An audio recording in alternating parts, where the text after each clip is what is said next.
नमस्कार, मैं हूं आपके साथ विशाल कालरा और शुरुआत कर रहे हैं इस वक्त की बड़ी खबर के साथ। चीन और कांग्रेस के बीच एमओयू साइन करने पर सुप्रीम कोर्ट ने बेहद सख्त टिप्पणी की है। कहा है कि एक देश की सरकार दूसरे देश के राजनीतिक दल से कैसे समझौता कर सकती है। चीन और कांग्रेस के बीच जो एमओयू हुआ उसे लेकर सुप्रीम कोर्ट ने सख्त टिप्पणी की है कि एक देश की सरकार दूसरे देश के राजनीतिक दल के साथ समझौता कैसे कर सकती है।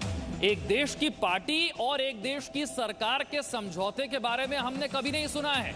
यह सुप्रीम कोर्ट की टिप्पणी है। चीन की कम्युनिस्ट पार्टी से कांग्रेस के समझौते पर सुनवाई करते हुए यह बात सुप्रीम कोर्ट की तरफ से की गई। 2008 का यह समझौता है। महेश गुप्ता और जानकारी के साथ हमारे साथ है महेश। सुप्रीम कोर्ट ने क्या कहा 2008 के इस एमओयू पर? देखिए, इस मामले में सुप्रीम कोर्ट ने सुनवाई नहीं की। कहा कि आप हाई कोर्ट जाइएगा। सुप्रीम कोर्ट में सुनवाई करने से मना किया पहले तो, और इसमें कोई ना नोटिस जारी किया, ना कोई किसी पार्टी को कॉल किया, ना किसी वकील को बुलाया। लेकिन सुप्रीम कोर्ट में जब बात बताई गई कि किस प्रकार से ये एमओयू हुआ, तो सुप्रीम कोर्ट ने उस पर आश्चर्य जताया और कहा कि कैसे कोई सरकार दूसरे देश की राजनीतिक पार्टी के साथ कोई समझौता कर सकती है। यानी कि सुप्रीम कोर्ट को भी बेहद आश्चर्य लगा, बेहद अटपटा लगा। हालांकि वो अलग बात है कि सुप्रीम कोर्ट ने इस मामले पे कोई सुनवाई नहीं की, कोई नोटिस जारी नहीं किया और उसको मामले को अपने पास सुनवाई नहीं रखा और कहा कि आप जाएं तो आप हाई कोर्ट जाएं, हाई कोर्ट में जाके फाइल करें। लेकिन ये जरूरी बात है कि सुप्रीम कोर्ट ने टिप्पणी की, टिप्पणी में आश्चर्य जताया कि किस प्रकार से ये एमओयू साइन किया गया। इसमें मांग क्या की गई थी? देखिए, इसके अंदर मांग यही थी कि ये जो है ये एमओयू किया गया है, ये संदिग्ध है। इसका जो नकारात्मक परिणाम आएगा वो नहीं किया जाना चाहिए था। इसकी एनआईए से जांच कराई जाए। 2008 का एमओयू है, उनका जो मेमोरेंडम ऑफ एग्रीमेंट जिसको हम बोलते हैं, उनके बीच जो एक समझौता हुआ था उसमें जो है संदिग्ध, उसका जो रिजल्ट है वो संदिग्ध है, उसकी शर्तें संदिग्ध हैं, उनकी बातें संदिग्ध हैं, तो उसकी एनआईए से जांच कराई जाए। लेकिन अब एक समस्या ये भी खड़ी हो गई कि कुछ पिटीशन इस प्रकार से आ जाती है, कोई इतनी कमजोर वो खुद हो जाती हैं कि कोर्ट चाहकर भी नहीं सुन पाता है कि हर चीज में अब जो लोगों ने जैसे पहले सीबीआई की मांग करते थे, अब लोग और वकील हर बात के अंदर एनआईए से जांच की मांग करने लग जाते हैं, एनआईए से जांच की मांग करने लग जाते हैं, जबकि एनआईए का दायरा जो आतंकवादी चीजों से जुड़ा हुआ है। तो जब अननेसेसरी किसी इस प्रकार की प्रेयर की जाएगी कि जो है स्टैंड नहीं करती है, तो कोर्ट चाहकर भी नहीं सुन पाता है। अब एक प्रॉपर एक पिटीशन हो, उस पिटीशन में जो है मुद्दे बिल्कुल ठीक लिखे हों, ग्राउंड्स ठीक हों, उनके सबूत ठीक दिए गए हों, और फिर जो लास्ट में प्रेयर होती है कि हमें क्या चाहिए, वो प्रॉपर एक कानून संगत हो, तब ठीक रहता है। लेकिन जो बहुत बढ़ चढ़ कर मांग कर ली जाती है तो कोर्ट के भी हाथ बन जाते हैं, कोर्ट भी इस पिटीशन को टाल देता है। लेकिन सुप्रीम कोर्ट में मांग क्या की गई थी? ये एमओयू क्या है? एक तरफ चीन की कम्युनिस्ट पार्टी है, एक तरफ कांग्रेस है। जरा समझते हैं सिद्धांत सब्बल से। सिद्धांत, ये समझौता क्या था और सुप्रीम कोर्ट में क्या मांग रखी गई थी?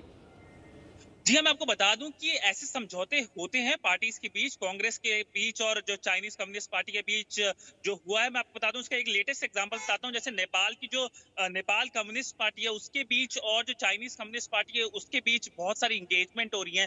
तो कहीं ना कहीं अगर आप भारतीय सोसाइटी की बात कर लें या भारतीय गवर्नमेंट एक्शंस की बात कर लें गलवान के बाद, तो कहीं ना कहीं अब जो एक तरफ से रिव्यू हो रहा है, आप इन्वेस्टमेंट्स की बात कर लीजिए, आप चाइनीज ऐप की बात कर लीजिए, आप एजुकेशन की बात कर लीजिए, क्योंकि चाइनीज लैंग्वेज इंस्टीट्यूशंस के ऊपर अब रिव्यू चल रहा है। हमने देखा कि कोल माइनिंग को लेकर भारत सरकार ने अनाउंस कर दिया है कि वहां पे चाइनीज कंपनीज अलाउड नहीं होंगी, स्क्रूटिनी ज्यादा होगी। तो कहीं ना कहीं अब आप देख सकते हैं कि हर सेक्टर में भारत में ऐसी स्क्रूटिनी होगी, और ये स्क्रूटिनी दिखाती है कि कहीं ना कहीं चाइना को लेकर काफी आक्रोश है, काफी गुस्सा है। और एक तरफ से पॉलिटिकल पार्टी हो या इन्वेस्टमेंट हो या चाइनीज ऐप हो, सबको कहीं ना कहीं एक रिव्यू अब देना पड़ेगा, क्योंकि कहीं ना कहीं चाइना का जो असली मकसद है ग्लोबली वो कोविड केसेस में दिखाई दे गया है। कोविड क्राइसिस में कैसे वो काफी एग्रेसिव हो रखा है, भारत के साथ ही नहीं और भी अपने पड़ोसी मुल्कों के साथ।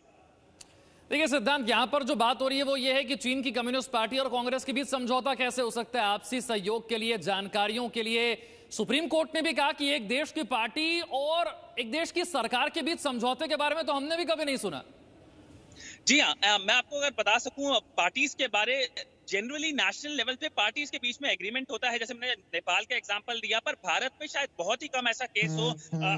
जैसे हमने कांग्रेस का देखा, कांग्रेस के साथ ऐसा केस हमने देखा। उसकी एमओयू, उसकी डिटेल्स तो तभी पता चलेंगी जब कोर्ट के अंदर अब पेश होगा। जैसे हमने हाई कोर्ट के अंदर, जैसे सुप्रीम कोर्ट ने कहा हाई कोर्ट जाइए, और सुप्रीम कोर्ट ने बस एक टिप्पणी दी कि ऐसा कैसे हो सकता है। ऐसा बहुत बार और देशों में हुआ है, भारत में बहुत कम देखा गया। तो कहीं ना कहीं अब स्क्रूटनी बढ़ेगी। एमओयूज की क्या डिटेल्स है, कैसे इंफॉर्मेशन एक्सचेंज होगी, कैसे तालमेल बढ़ाने की बात होगी, ये देखने वाली बात होगी। क्योंकि अगर कहीं ना कहीं इंफॉर्मेशन एक्सचेंज नेशनल सिक्योरिटी से ठीक लिंक है सिद्धांत, मैं आपके पास आऊंगा। ब्रह्म प्रकाश हमारे साथ जुड़ गया। ब्रह्म प्रकाश, जरा बताइए इस एमओयू के बारे में। और ये जो तस्वीर हम दिखा रहे हैं, राहुल गांधी एक तरफ साइन करते हैं, वहां दूसरी तरफ चीन से साइन होते हैं, इस एमओयू में क्या था?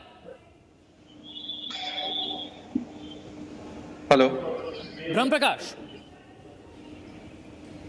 हेलो ब्रह्म प्रकाश, अगर आप मुझे सुन पा रहे हैं, अब तो इस एमओयू को लेकर सुप्रीम कोर्ट ने भी कहा है कि एक देश की पार्टी और एक देश की सरकार के बीच समझौता हो, ये तो हमने भी नहीं सुना।